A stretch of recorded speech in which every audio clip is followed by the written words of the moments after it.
어제 대부분의 분들이 이걸 청년 한 명이 가만가만 훈련이라고 이름을 붙였어요. 가만가만 훈련, 가만가만. 말씀이 뭐라 그러셨지? 가만가만 훈련. 다들 아침에 잘들 하셔서 감사하고요. 저도 깜짝 놓쳤어요. 어제 제가 9시 기도회 때 막 사무실에 자다가 막 일어나고 호둥지둥 하면서, 그래서 우리 저녁에 하루에 10번 이상 오늘 잘 적용해 봤습니다. 그걸 또 카톡에 올려보기로 했잖아요. 단톡방에. 오늘은 그걸 좀 아침에 하시고 저는 오늘 10번 적용해 봤습니다. 하신 분들은 이제 많은데 올리질 않으셔서 오늘은 그것도 올리면서 이 주간 좀 훈련을 해봤으면 좋겠습니다. 자, 여러분 보세요. 이제 새로운 성경을 또 요한 1서 2서 3서 시작하니까 항상 기록 배경이 되게 중요합니다. 그 당대가 조선시대인지 고려시대인지 신라시대인지 따라서 역사를 이해하는 게 굉장히 다르거든요. 그렇기 때문에 이때가 언제인지, 왜 하나님께서 사도 요한을 통해서 요한 1서를 기록하게 하셔서 오늘까지 우리에게 말씀으로 주셨는지, 이런 기록 배경과 목적들을 아는 것들이 성경을 이해하는 데 굉장히 도움이 돼요. 한번 들어보십시오. 나는 날아다닌다? 그럼 여러분 어떻게 생각하세요? 미친놈이다 이렇게 생각하시겠죠. 근데 거기에 내가 한 단어를 붙여요. 나는 기도를 하루에 2시간씩 했더니 한 달이 되니까 날아다니더라. 사람 있는 데는 내가 못 날아다니고 나 혼자 아무도 모를 때 싹 날아다녀 나는. 그럼 어떤 생각이 드세요? 완전히 미쳤구나, 뭐 이런 생각 하시지 않겠어요? 제가 만났던 그런 류의 사람들이 꽤 있습니다. 신학생들이 이제 신학을 공부하다 보면 밤새 토론하고 하는 일들이 잦아요. 근데 그때는 죄에 대해서 막 골몰할 때 어떻게 이 죄와 완전히 결별할 수 있을까? 그런 때 이제 시골 갈릴리 교회에서 함께 신앙생활을 했던 청년 누나들한테서 전화가 왔고, 잠실 주변에 있는 방주교회 지하교회였어요. 우리 예배실 한 반만한. 남자 전도사님은 나이대가 40대 후반, 50대 초반, 신학교를 다니고 있고, 아내 되시는 분이 그분도 전도사님인데 이렇게 예배를 인도하는 일이 잦았던 것 같아요.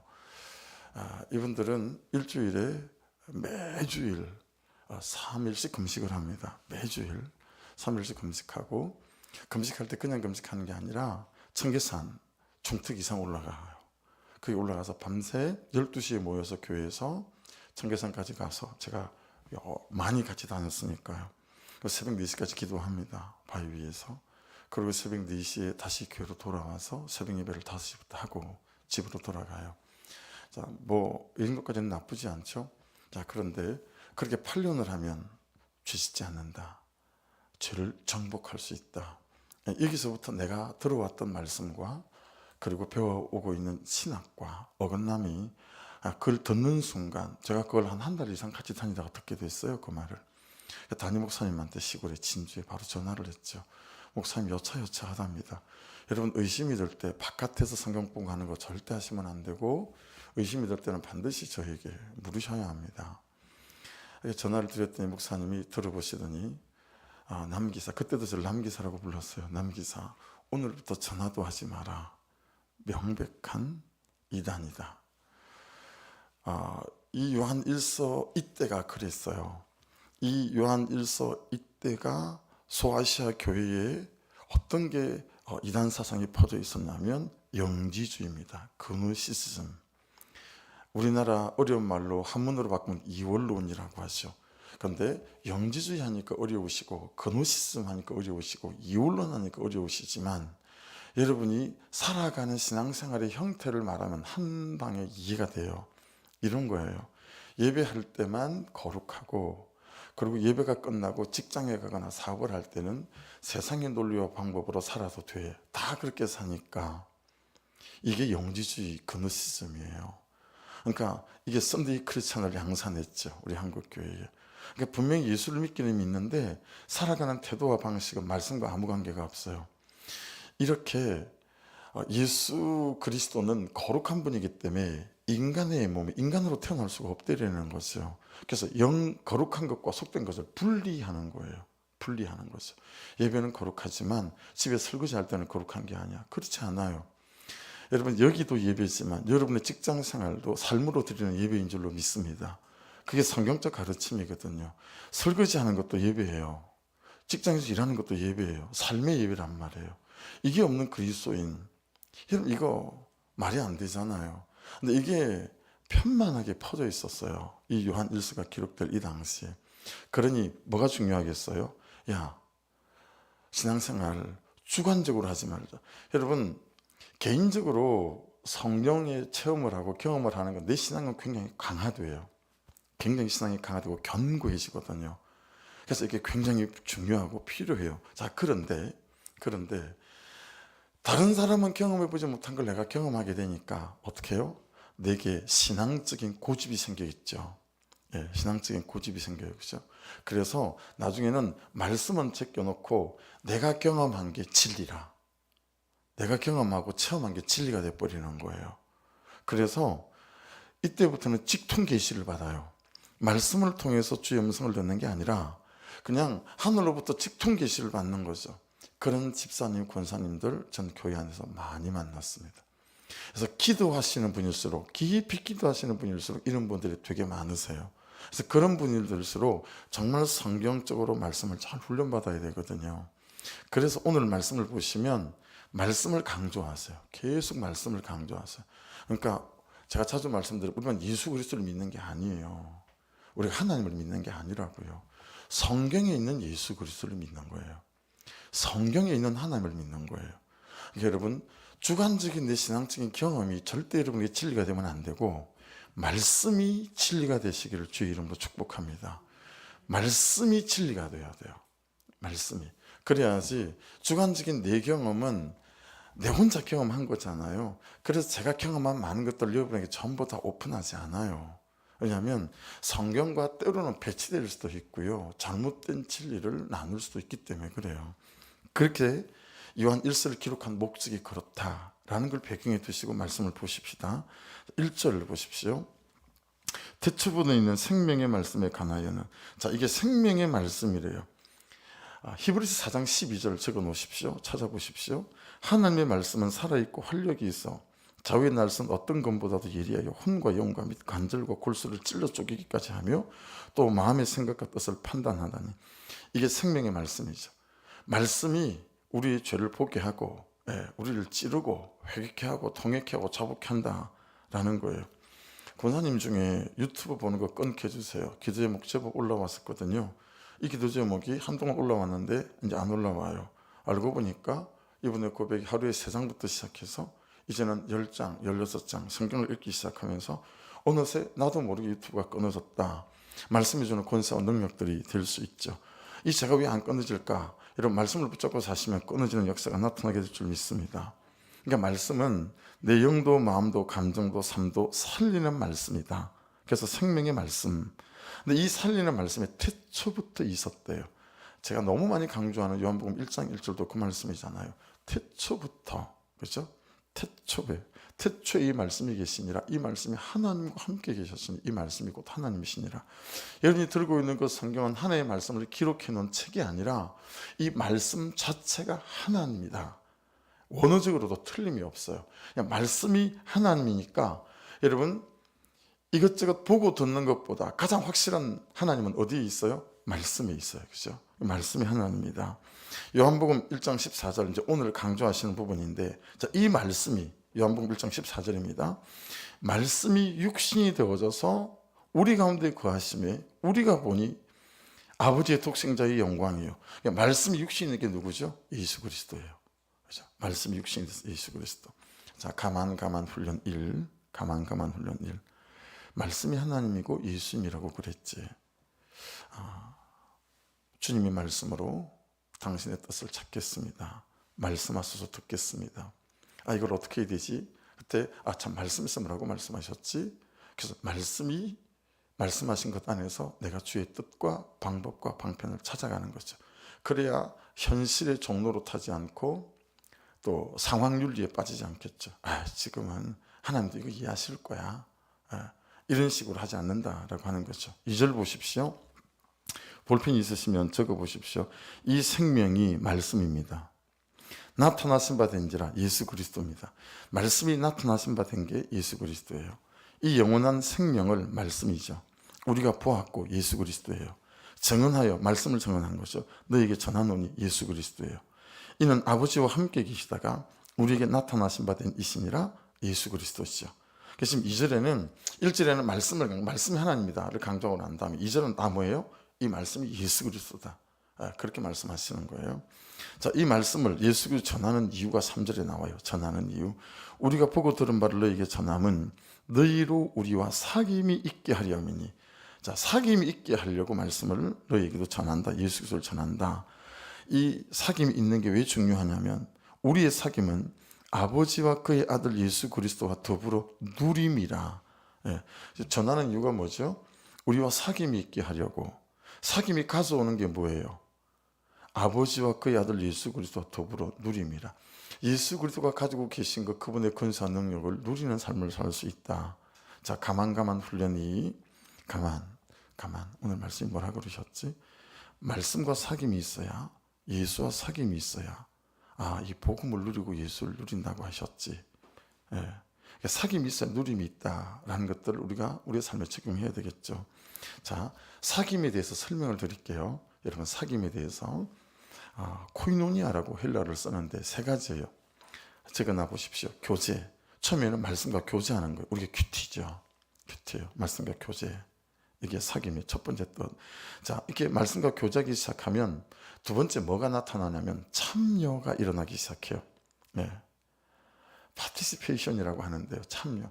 말씀 항상 그런 건 아닌데 큐티하기 시작하면서 말씀을 따라 살고 싶은 마음들이, 감동들이 생기기 시작하면서 서서히 조금씩 차차로 이 말씀에 참여하는 일들이, 순종하고 적용하는 일들이 일어나기 시작한다는 거예요.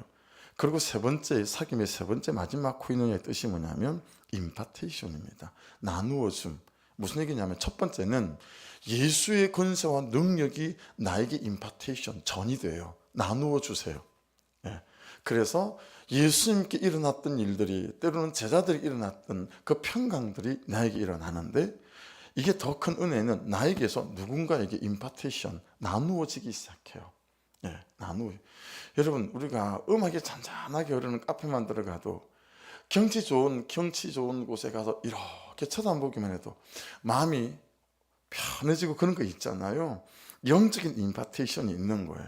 하나님과 말씀으로 사귀게 되면 교제가 일어나기 시작하고, 그리고 참여, 그분의 뜻대로 살고 싶은 그런 은혜들이, 욕구들이, 거룩함에 대한 소원들이 일어나기 시작하면서 이제 하나님 그분의 은혜들이, 능력들이 내게 흘러 들어오기 시작해서 내 삶에서 전에 끊지 못하던, 전에 하지 않던 그런 태도와 삶이 시작되어진다는 거예요. 그러면서부터 어떻게 되어져요? 나로부터 다른 사람에게 선한 영향력들이 흘러가기 시작하고, 그를 섬기기 시작하고, 이러면서 내 삶을 통해서 그가 살아계신 예수를 보고 복음을 누리는 일들이 일어난다. 이게 사귐, 코이노니가 갖고 있는 진전되어지는 세 가지 뜻이에요. 교제에서, 그 다음에 참여 일어나고, 그 다음에는 임파테이션까지. 이 사귐이 되면 뭐가 일어나죠? 더불어 누림이라. 이 누린다라고 하는 건 메타라는 단어인데요, 이걸 예수와의 동행을 말합니다. 말씀과의 동행을 말하는 거예요. 창세기 39장 2절 3절 말씀 들어보십시오. 여호와께서 요셉과 함께 하심으로, 동행이죠. 그가 형통한 자가 되어 그의 주인 애굽 사람의 집에 있으니 그의 주인이 여호와께서 그와 함께 하심을 보며 또 여호와께서 그의 범사에 형통하게 하심을 보았더라. 자, 형통에 대한 의미는 다가서기만 하면 자동문이 쓱쓱 열리는 경우도 있지만요, 열리지 않는 현실이 전혀 나를 만지지 못하는 것도 형통이에요. 이해되시죠? 그 하나님의 섭리와 연륜 안에서 여러분, 이 자동문처럼 열리게 하실 때도 있지만요, 때로는 잠깐 멈춤하실 때도 있잖아요. 그래서 우리의 모든 기도는 다 응답되어 오신다. 오케이, 기도했더니 예스 바로 주시는 것도 있지만, no, 이건 아직 너한테 안 돼. 응답이죠. 그 다음에 딜레이, 미루시는 거. 이건 조금 더 있다가, 그리고 내가 가장 좋은 것으로 지금 만들고 있어. 우리의 기도는 다 100% 응답이 되어지는 거거든요. 근데 그게 이제 믿음 안에서 일어나는 일들이고, 더불어 누리는 것은 동행해서 이런 일들이 우리가 일어나기 시작한다. 그러니까 말씀과의 사귐이 얼마나 중요한지 말씀하시는 거죠. 4절은 이것을 쓴 이유예요. 우리가 이것을 쓰면 우리의 기쁨이 충만하게 하려 함이라. 자, 말씀과의 사귐은, 큐티는, 1:1 큐티 나눔은, 가만 훈련은 우리의 기쁨이 충만케 하시는 하나님의 계획입니다. 그러니 우리를 망하게 하는 사단의 입장에서는 이 큐티만 못하게 하면, 말씀만 듣지 못하게 하면, 예배 오지 않게 만들고, 그러면 또 큐티가 무겁게 하면 게임 아웃인 거죠. 말씀과 격리되게 만들고 예배와 격리되게 만들면 그냥 끝인 거예요. 왜냐하면 우리에게 기쁨이 충만하지 않을 거니까요. 그래서 여러분, 이게 정상입니다. 말씀 안에 있으면서 우리에게 기쁨이 충만케 되어지는 거, 그죠? 그 소식의 내용 보십시오. 5절 6절이 소식의 내용인데, 너에게 전하는 소식은 이것이니, 우리가 그에게서 듣고, 예수 그리스도에게 듣고 너에게 전하는 소식은 이것이다 라는 거거든요. 하나님은 빛이시대요. 그래서 하나님에게는 어둠과 죽음이 없다, 그렇게 말씀하세요. 6절, 만일 우리가 하나님과 사귐이 있다 하고, 여러분, 우리가 하나님과 사귐이 있게 된 건 어떻게 되어졌죠? 예수께서 십자가에 달려 돌아가심으로 우리의 죄를 씻어 주셔서 이 죄된 우리가 거룩한 하나님과 다시 사귀게 될 수 있었죠. 예수의 십자가가 가능하게 만든 거예요. 우리가 하나님과 사귐이 있다 말하면서 어둠에 행하면 거짓말을 하고 진리를 행하지 아니하머니고요. 전 이 말씀과 되게 씨름을 했어요. 이 말씀이 맞지 않는 것 같다, 이런 생각을 했어요. 잘 이해가 안 됐어요. 원어 사전에는 이렇게 이걸 풀어놨더라고요. 하나님과 교제를 나누면서 동시에 어두움에서 걷는다는 것은 있을 수 있다, 이러한 대리명제가 옳다고 주장하는 자는 거짓말장이다. 더 헷갈리지 않으세요? 왜냐하면 저는 분명히 예배하는 것도 사실이고 하나님을 믿는 것도 사실이에요. 그런데 때때로 제 삶은 어둠을 걸을 때가 있거든요. 가능한데 이거 내 삶을 볼 때 하나님과 교제를 나누면서 동시에 어둠에서 걷는다는 거 있을 수 있는 일인데, 충분히 가능한데 이게 왜 안 된다라는 거야? 그러면서 여러 번역본들을 뒤져보면서 찾아보면서 이거 한번 들어보십시오. 만일 우리들이 그분과 함께 사귐을 갖고 있습니다 라고 말하고 나서, 저도 되고 여러분도 되죠, 바로 그 어둠 안에서 두루 걸어다니고 있다면 우리들은 거짓말을 하고 있는 것이며 바로 그 진리를 실행하고 있지 않는 것입니다. 그러니까 조금 이해가 되기 시작했어요. 그러니까 여러분, 다시 5절을 보십시오. 하나님은 빛이시다, 이 말씀을 다시 보시면 이런 말씀 아니겠어요? 여러분이 새벽에 새벽 기도를 나오실 때 거실이 나왔는데 깜깜한 거예요. 그래서 거실등을 켰어요. 그랬더니 환해졌습니다. 당연한 이치죠. 그런데 등을 켜놓고 어둡다고 말한다면 등을 안 킨 것이거나 환한데 거짓말을 하는 것이거나 둘 중 하나 아니겠습니까? 그렇죠? 강조점은 이런 거예요. 그만큼 하나님은 모든 어둠을 밝히시는 빛이다 라고 하는 거예요. 이해되시죠? 그러니까 하나님과의 온전한 사귐, 그 안에 들어가고 나가기 시작하면 하나님 그분은 빛이시기 때문에 나의 온 삶을 빛나게 할 수밖에 없다라는 거예요. 내가 이게 두 개가 다 가능한데 이게 아니라, 그때 우리의 점검은 내가 대충 그냥 쑥 보고 지나가는 삶인지, 이 말씀 앞에 깊이 머물고 이 말씀으로 기도하며 그분의 은혜 속에 거하려고 하는 내 중심이 있다면, 그 하나님은 빛이셔서 우리를 밝히셔서 그 어둠과 싸울 수 있는 힘을 주시고 능력을 허락하신다 라고 이해하시면 이 6절 말씀과 7절 말씀이 저와 여러분에게 이해가 될 것 같습니다.